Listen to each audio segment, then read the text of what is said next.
Hi everyone, in this video we are going to see Introduction to Java. So here initially we can see what is Java and where it got introduced.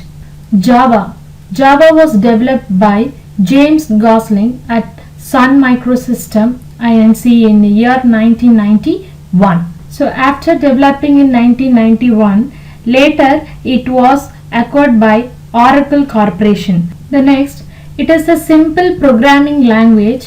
Java makes writing, compiling and debugging programming easy. Means here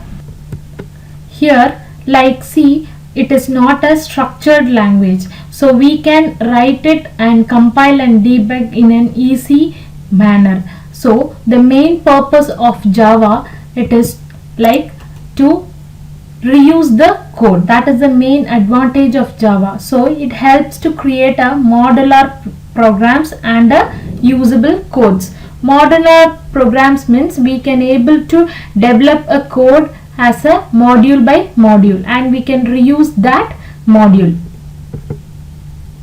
Next, Java is a class based. Class based is like object oriented programming language. So Java support OOPS concept. So whatever you are writing as a code, whatever you are writing, everything you will write as a classes and object only. That we will be discussing in an upcoming sessions. Detail of how to write a class, how the object works and what is an object oriented programming concepts, everything. Next, a general purpose programming language made for developer. The meaning is like why we are calling it as a general purpose programming language is like the developer can write the code once and run anywhere. That's why we call Java as a platform independent. So we can write the code and we can reuse it anywhere in our applications or in our development process.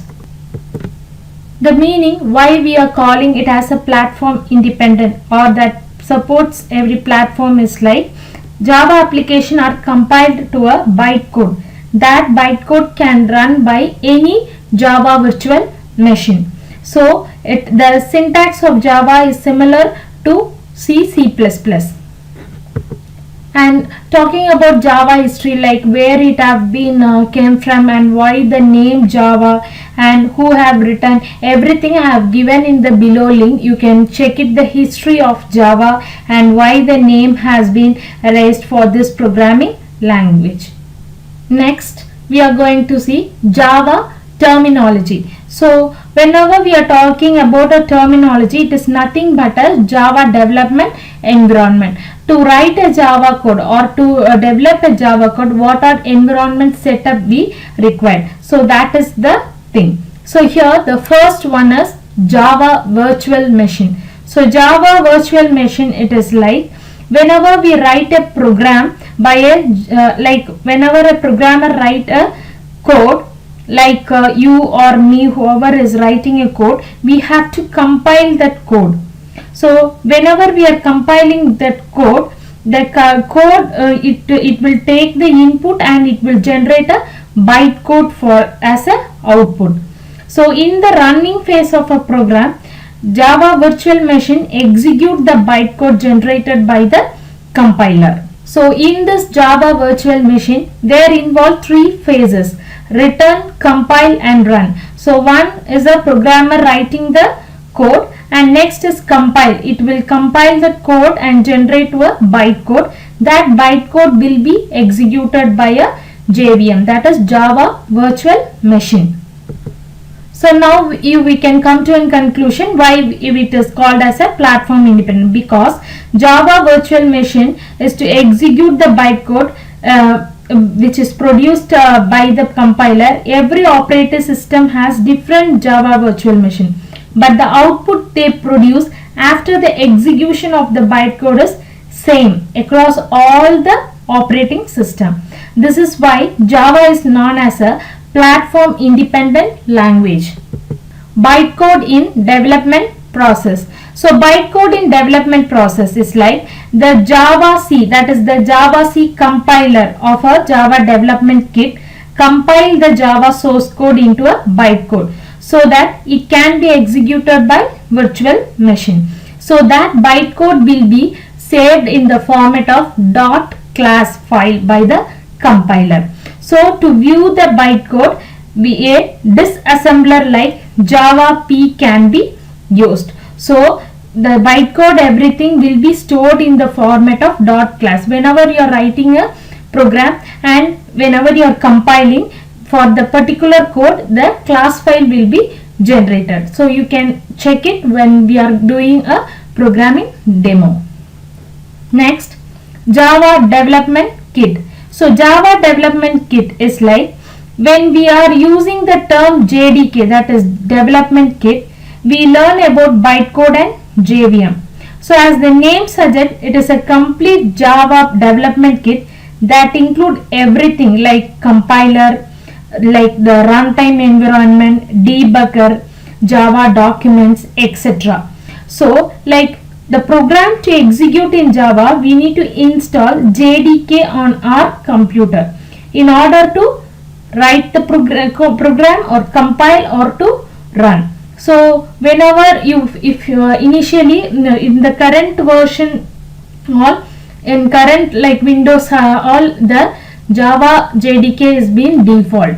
But if it is not available, we go and download it in a concerned website like JDK, the version whatever you need. So the JDK, once it is being installed in your machine, you can able to write the Java code and you can able to execute, or you can able to access the Java code. If you have any other Java code, you can use that Java code and you can execute in your machine. Next, Java runtime environment. So Java runtime environment is like the JDK, which includes the JRE. So JRE stands for Java runtime environment.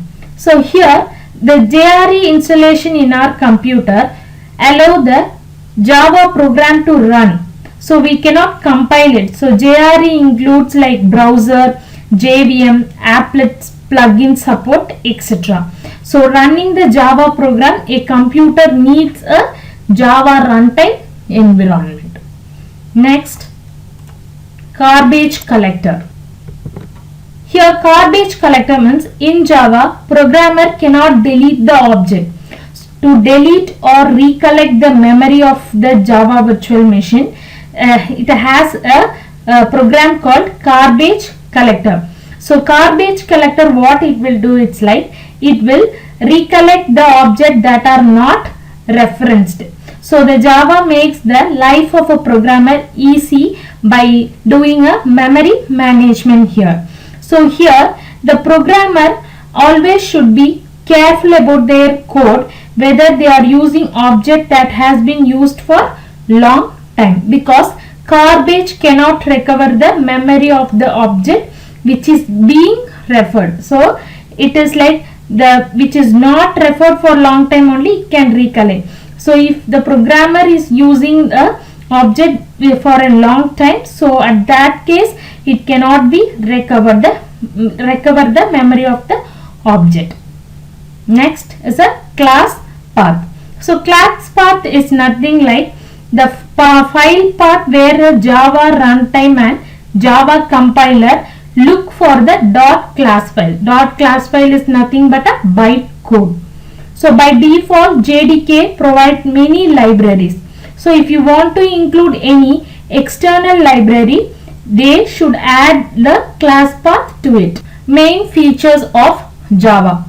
So the first one is platform independent. So platform independent means, as we already discussed, like when we are writing a code, so that code will be converted to a bytecode by a compiler, and then the virtual machine execute the bytecode. So this bytecode can run on any platform like Windows, Linux, Mac OS, so wherever, so it can run. So that only we are calling like Java, it is a platform independent. We don't want to do any changes.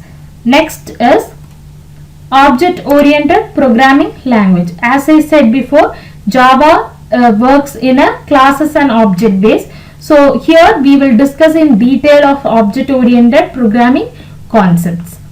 Next, It is a simple. So why we are calling it as a simple is like it does not have a complex features like pointers, operator overloading, multiple inheritance, or explicit memory allocation, etc.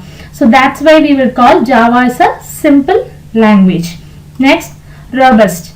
So robust, it is nothing but it is a reliable. So it is developed in such a way, if you put a lot of effort into checking the error, then the Java compiler is able to detect even the error are not easy to detect by the another programming language. That's why we will call it as a robust. Next is like secure. So secure is like we don't have pointers, so we cannot access out of bound arrays. So it shows that array index out of exceptions, so that we can give this as Java has a security policies. Next is distributed. Distributed is like whenever the Java programming is being created, remote method invocation and enterprise Java bean are used for creating the distributed application in Java. So the Java program can easily distribute on one or more systems that are connected to each other through an internet connection. Next is multi-threading. So multi-threading, it is nothing but a Java, it allows concurrent execution of two or more part of a program. So it is main use is for maximizing the utilization of the CPU. Next is portable. Portable, it is like Java code, it can be written on one machine and can be run on another machine. It's a simple like concept of platform independent. The same for platform independent only we are saying the advantage of portable. So in next session we can see how to write a basic Java program and how the syntax of the programs will be.